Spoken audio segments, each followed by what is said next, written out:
बिस्मिल्लाहिर्रहमानिर्रहीम। अस्सलामुअलैकुम। कैसे हैं आप? मैं उम्मीद करती हूँ कि आप सब खैरियत से होंगे। तो आज मैं आपके लिए लेके आई हूँ पकोड़ा बनाने की रेसिपी। तो माशाल्लाह से इतने क्रिस्पी और इतने मजे के बनने वाले हैं। तो वीडियो को पूरा वॉच कीजिएगा, वीडियो को स्किप बिल्कुल मत कीजिएगा। अगर आप हमारे चैनल पर नए हैं तो हमारे चैनल को जल्दी से सब्सक्राइब कर दीजिए और साथ ही बेल के बटन को जरूर प्रेस कीजिएगा, क्योंकि हमारी न्यू आने वाली वीडियो सभी आप तक पहुंच सके। अभी चलते हैं हम अपनी रेसिपी की तरफ। और यहाँ पे मैंने बारीक कटा हुआ लहसुन लिया है और सब्ज मिर्चें कुछ बारीक कटी हुई ली है। 1 कप मैंने मैदा लिया है और 1 पाव मैंने लिया है बेसन, जिसको अच्छे से मैंने छान लिया हुआ है। ये पालक है बारीक कटी हुई। और अब मैंने यहाँ पे बैंगन लिए हैं, क्योंकि बैंगन के बगैर जो पकोड़े हैं वो अधूरे हैं। और यहाँ पे मैंने मेथी ली है बारीक कटी हुई। और प्याज की कटिंग आप देखिएगा, मैंने 3 से 4 अदद प्याज लिए हैं और 4 मैंने आलू लेके इस तरह से कटिंग करके रखे हैं अपने पास।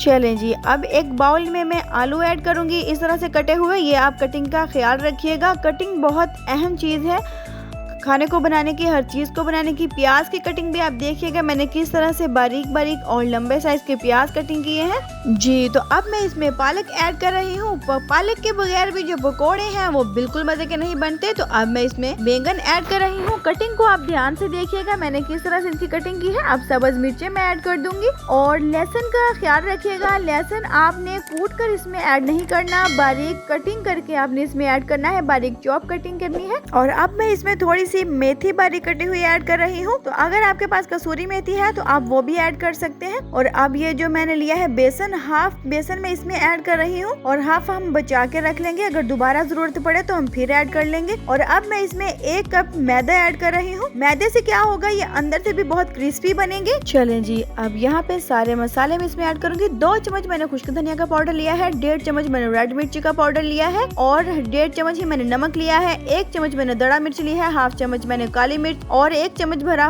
गरम मसाले का और हाफ चम्मच मैंने हल्दी ली है। अब इस सारे मसाले मैं इसमें ऐड कर दूंगी। चलें जी, सभी मसाले ऐड करने के बाद हमने ऐसे ही इनकी अच्छे से मिक्सिंग कर लेनी है। इसी तरह से खुश्क मसालों की हमने मिक्सिंग करनी है, क्योंकि सारी सब्जी को अच्छे से ये मसाले जो है वो अच्छे से लग जाएं। तो आप देख रहे हैं कि मैंने अच्छे से इनकी मिक्सिंग कर ली है। अब जो आप निकाल के अगर थोड़ा सा फ्रिज में रखना चाहें बाद में ताज़ा पकोड़े बनाने के लिए, तो आप वो भी निकाल के रख सकते हैं, जैसा कि मैंने प्लेट में थोड़े से निकाल लिए हैं। और बाकी में आप पानी ऐड करके ये देखिए, इसी तरह से आपने थोड़ा सा पहले पानी ऐड करना है। अब अच्छे से उसकी मिक्सिंग करेंगे। तो ऐसे ही हमने पकोड़ों का जो सारा मसाला है वो तैयार कर लेना है। मिक्सिंग अच्छे से करने के बाद थोड़ा सा पानी और ऐड करेंगे।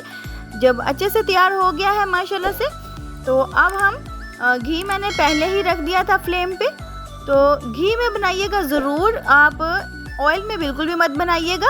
और एक बात मैं आपको बताती चलूँ कि चम्मच के साथ पकोड़े अंदर ऐड नहीं किए जाते, वो हमेशा हाथ के साथ ही ऐड किए जाते हैं, क्योंकि वो बहुत ही क्रिस्पी और बहुत ही मज़े के बनते हैं। तो बिस्मिल्लाहिर्रहमानिर्रहीम। अब हम इनकी साइड चेंज करेंगे, ब्राउन सा कलर लेके आना है इनका, जलाने बिल्कुल भी नहीं है। तो अब आप देख रहे होंगे कि ये व्हाइट व्हाइट क्यों है, वो इसलिए कि मैंने इसमें मैदा भी ऐड किया है। मैदे से ये अंदर से बिल्कुल भी कच्चे नहीं रहेंगे। बहुत ही मजे के हमारे जो पकोड़े हैं वो बन के तैयार हो चुके हैं, ये देखिए। तो सभी को हम इसी तरह से फ्राई कर लेंगे। तो जिनके पकोड़ों की सब्जी अंदर से आलू बैंगन जैसे कि प्याज वो अंदर से कच्चे रह जाते हैं, वो मेरी रेसिपी जरूर देखें, तो इंशाल्लाह उनको बहुत पसंद आने वाली है मेरी आज की जो रेसिपी है। तो मुझे कमेंट में जरूर बताइएगा कि आपको आज की पकोड़ों की रेसिपी कैसी लगी। तो मिलते हैं किसी न्यू अच्छी रेसिपी के साथ, तब तक अपना बहुत ज्यादा ख्याल रखिएगा, दुआओं में याद रखिएगा। अल्लाह हाफिज।